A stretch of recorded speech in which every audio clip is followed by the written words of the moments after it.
नमस्ते दोस्तों, आज आपका और एक वीडियो में स्वागत है।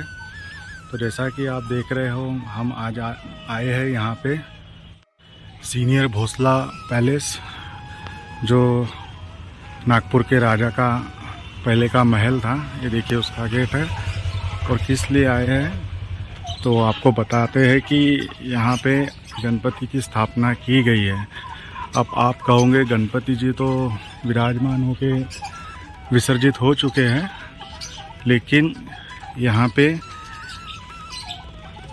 एक गणपति की स्थापना होती है जिसे हड़पकिया और मस्करा गणपति कहा जाता है। जैसा कि देख सकते हो आप आगे।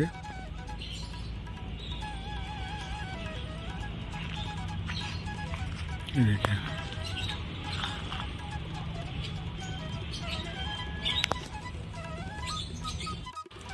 तो कहानी ऐसी है कि ये भोसला पैलेस जो भोसले राजाओं का था, तो 1787 ईस्वी में लगभग ये लोग बंगाल पे चढ़ाई करने चले गए थे।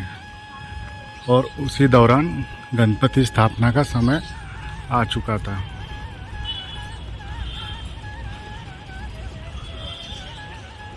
और जब तक ये वापस आते तब तक गणपति का विसर्जन हो चुका था, जो कि अभी 28 नवंबर के लगभग शायद 28 नवंबर को ही विसर्जित हुआ। उसी गणपति की बात कर रहा हूँ, वो विसर्जित हो चुका था। तो इन्हें तो गणपति बैठाना था राजा जी को, भोसले राजा को। तो इन्होंने पंडितों से पूछने के पश्चात पंडितों ने इनको बताया गया कि आप पितृपक्ष में भी गणपति स्थापना कर सकते हो, लेकिन उस गणपति की पूजा विधि बहुत कठिन होती है। तो राजा जी ने तभी 1787 के दौर में यही गणपति की स्थापना की। लेकिन इसमें और वो गणपति में अंतर देखिए, इसकी सूंड सीधी होती है और अपने जो रेगुलर गणपति है उनकी सूंड उल्टी होती है। तो कहने का मतलब ये जो गणपति जी है ये मोक्ष के दाता है, और वो जो गणपति है वो सुख संपत्ति के, समृद्धि के दाता है। तो तभी से ये 236 साल लगभग हो गए हैं जो कि नागपुर में विराजमान होते हैं भोसला पैलेस में। और ये नागपुर के अलावा विदर्भ के कुछ रीजन में बैठा ले जाते हैं। आज जैसे कि डेट है 5 अक्टूबर, तो लगभग ये मेरे ख्याल से 4। और ये गणपति पितृपक्ष में बिठाया जाता है। और साथ में ये गणपति जब बैठालते थे तो साथ में बहुत सी मस्करी गम्मत होती थी उस ज़माने में। इसी का कारण है कि इसे मस्करिया गणपति भी कहा जाता है।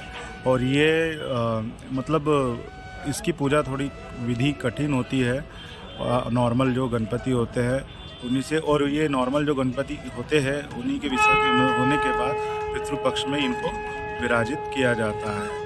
तो एक कौतूहल का विषय हो जाता है जो नागपुर से बाहर रहते हैं कि अभी भी नागपुर में गणपति विराजमान है।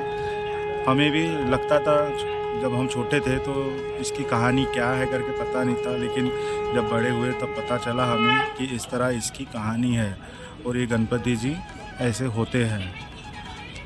तो आपको दोस्तों ये वीडियो कैसा लगा? अगर पसंद आया हो तो लाइक कीजिए, सब्सक्राइब कीजिए, शेयर कीजिए। गणपति बाप्पा मोरया।